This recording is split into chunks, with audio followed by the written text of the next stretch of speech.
Ez gyakorlatilag egy családi vállalkozás. Édesapámmal ketten kezdtük el.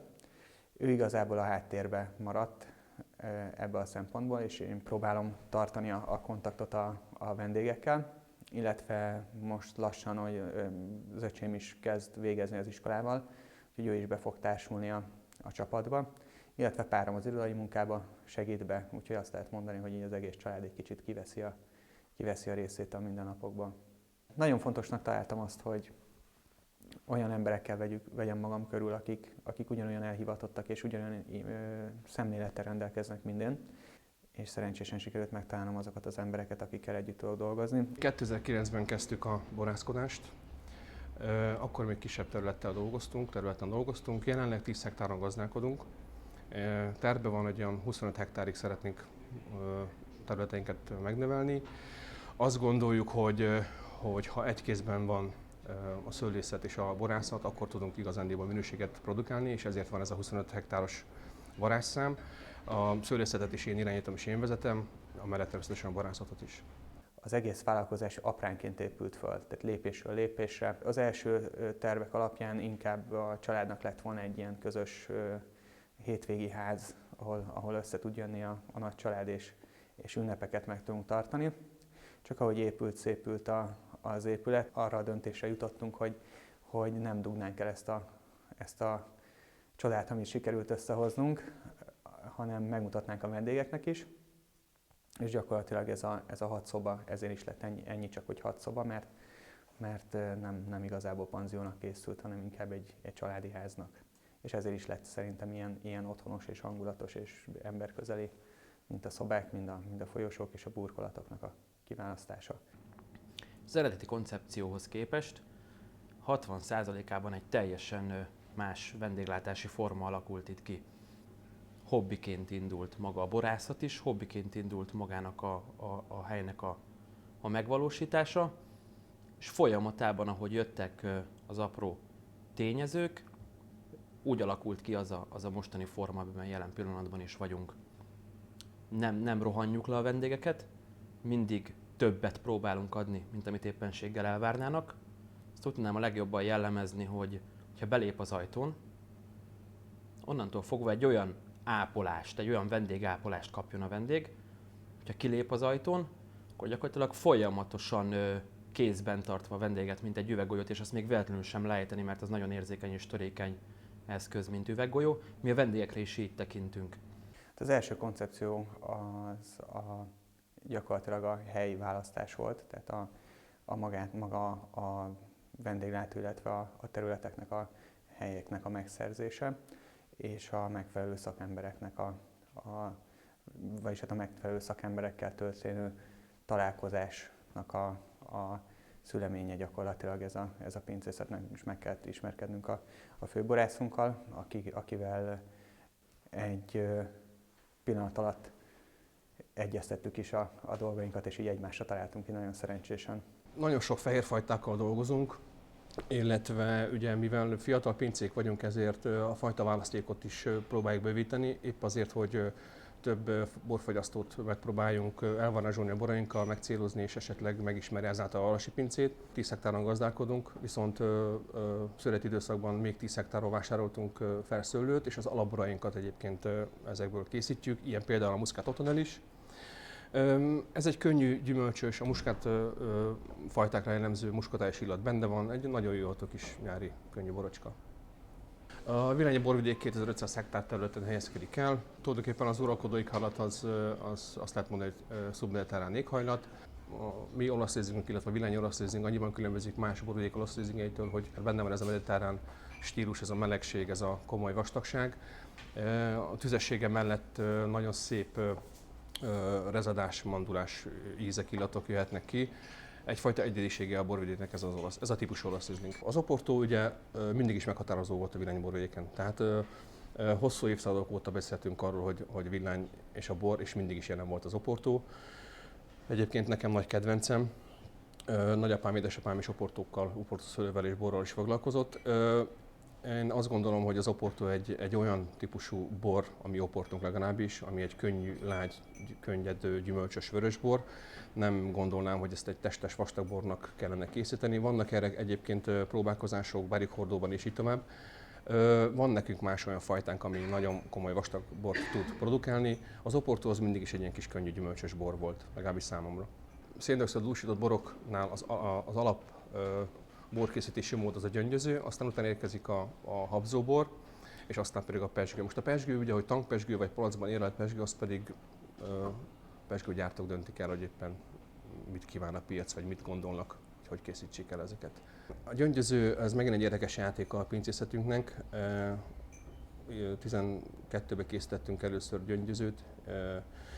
Ugye ezt Muscat Otonelből készítettem, egy illatos fajtából, és nagyon korán, augusztus első hetében szedtük, épp azért, hogy a savgerincét megőrizve és ne szálljon el az alkohol fele az alapanyag. Volt ez a korai időpont, a szüreti időpont. Azt hozzáteszem egyébként, hogy 2012-ben jó 2 héttel előbb szüreteltük az átlagnál. Ugye a szárazság miatt nagyon korán érettek a szőlők, volt olyan kék fajtánk, amik tulajdonképpen kényszerérettség alatt volt és le kellett szednünk. Tehát a gyöngyöző az egy játékossága a pincészetünknek, 9,5 az alkoholtartalma, és széndioxiddal meg van lökve úgymond, és egy ilyen jó iható kis nyári gyümölcsös borocska. Alapjában véve mi egyébként vörösborra álltunk rá, de említettem azt is, hogy fehérbort is tudunk készíteni, és kóstolókkor, pincesétákkor nagy vöröseket kóstolva nagyon jó esik egy jó rozé fröccsöt meginni, így a kóstolók végén. Hát a mi rozénk egyébként 60%-ban kékfrankos alapból készült, illetve Pinot Noir van még benne 30%-ban és 10%-ban Merlot. Azért választottam ezt a 3 fajtát, mert a tapasztalatom alapján azt gondolom, hogy ez a 3 fajta tudja kihozni azokat a szép gyümölcsillatokat, azokat a kis frissességeket, ami a rozéra igazándiból legjellemzőbbek, illetve egy kicsi szénsavval még meg van lökve, épp hogy csak egy kis játékosság legyen benne az ízében. Mi vásároltunk termőszőlőket, melyeket fokozatosan újítunk fel. Jelenleg 3 hektárt szőret után kivágtunk, és most tavasszal, 2013 tavaszával, április vége környékén tervezzük a telepítését. Tudatosan telepítek olyan fajtákat, amik a régmúltban nyúlnak vissza. Én egy hagyománytisztelő és kedvelő ember vagyok. Például van egy kimagasló terület a Bocordüllőben, ahol én Rajnai Rieslinget telepítettem, holott mindenki más vörösborokat, és szeretnék adarkát telepíteni, szeretnék csókaszőlőt telepíteni, tehát vannak tervek, de mindenképpen egy kicsit másképp gondolva, mint ahogy eddig történt. A borkészítés is egyébként így készül. Említettem, hogy van technológiai háttér, nyilván az elengedhetetlen az, hogy egy jó minőséget tudjunk produkálni, de azért hagyományos módon készítem például a vörösborokat. A nagy vörösborokat egyfajta csömőszelési technológiával készítjük, és hát odafigyelünk akár a szőlőre, hogy egy jó minőségű szőlő jön, illetve a borkészítésre. 2009-ben volt az első borunk, ami kijött a piacra, és akkor először csak a pincében árultuk a borokat, és akkor gyakorlatilag itt az építkezés során még a vendéglátót építettük, nem volt akkora hangsúly, illetve egy teljesen más irányba kezdtünk el menni ezek a tipikus bordói, ilyen öregbített címkék felé. és azt kezdtem el észrevenni, hogy gyakorlatilag fejlődik ez az iparág is. Tehát elindult egy olyan fejlődés, amit lehet, hogy még itt Magyarországon, illetve itt a környéken még annyira nem használtak ki. És mivel fiatal pincészet vagyunk, ezért mindenféleképpen próbáltam egy olyan irányvonalba első lenni, amit még a többiek nem használtak ki gyakorlatilag, mert borban ugye nagyon jó szomszédok vannak, tehát nagyon komoly minőséget képviselnek, tehát gyakorlatilag ott nehéz labdába rúgni, de mint külső megjelenésben egy sokkal letisztultabb és sokkal modernebb formába szerettük volna önteni a beltartalmat. 2012-ben jöttünk ki a Borcsakor elnevezésű termékcsaládunkkal, ami a 2012-es reduktív borokat takarja maga mögött. És igazából ezek a virágmotívumok azért kerültek a reduktív borokra. A reduktív eljárásnak köszönhetően nagyon illatosak, frissek ezek a borok, és gyakorlatilag a virágok így jól visszaadják azt a beltartalmat, amit tükröz a bor. Azokat az illatokat, frissességet, lendületet, amit maga a bor képvisel. Szerencsés véletlenek folyamata járul hozzá a ház sikeréhez, a tekintetben, hogy bárhova nézzünk, mindennek van egy icipici története. Gondolhatunk itt például tényleg egy 10 évente egyszer megtörténő csodáról, mint például a hárslevelű, teljesen szembe menve a megszokásokkal, elég széles a paletta. Nem szokott hozzá a magyar fogyasztói közönség ahhoz, hogy egy villányi borvidék képviseltesse magát akár fehérborban, akár pedig desszertborban. Ez megtörtént 2011-ben szőlőterület vásárlását követően, amin azt megelőzően az előző szőlőbirtoknak a tulajdonosa telepített hárslevelű szőlőfajtát. Majdan annyira sok volt az elfoglaltsága a szüreti és a betakarítási időszakban, hogy nem volt idő és nem volt energia foglalkozni ezzel a vásárolt szőlőterülettel, és teljes mértékben el volt hanyagolva. Viszont amikor odaértek, hogy akkor tudunk ezzel a területtel foglalkozni, akkor már igencsak október végét, november elejét írtunk, dátumszerűen, és senkinek nem merült fel a gondolata a tekintetben, hogy ebből a szőlőből akár még bort is készítettünk, eleve kivágásra lett ítélve, és Halasi Gergő volt az, aki azt mondta, hogy stoppálj, itt ha a kőkövön nem marad, akkor is ebből bort kell csinálnunk, és majd meglátjuk, hogy milyen lesz. És az a szerencsés véletlen az, ami folytán megszületett a Halasi pincének a kései hárslevelője. Villányban saját szőlőből édesbort készíteni 10 évente egyszer van lehetőség. Olyan volt a klíma, olyan volt az időjárás, hogy ezek a szőlőszemek meg tudták kapni azt a bakteriális behatást, ami ugye a többegységet elő tudja idézni egy késői szüretelésnél, és természetesen hozadott cukortartalom nélkül keletkezett ez a szép desszertbor, amire tokai borászok is elismerően tekintenek mai napig. Tulajdonképpen a szokásos nagyvörösök, tehát a Merlot, a Cabernet Sauvignon, Cabernet Franc és ennek a háromnak az ötvözete a küvé. Ezeket még készítettük, illetve hát ugye a 11-es még hordóban van, 2011-es évre még hordóban van, pár héten belül palackozni fogom. A 2011-es boroknál ott megint lesz egy kis csavar a megjelenésben. Egy kicsit vissza fogunk nyúlni a múltba, lesz múltbeli játék, illetve nagyon innovatív és modern külsőt is fog kapni ez az újonnan meg alakuló termékcsalád.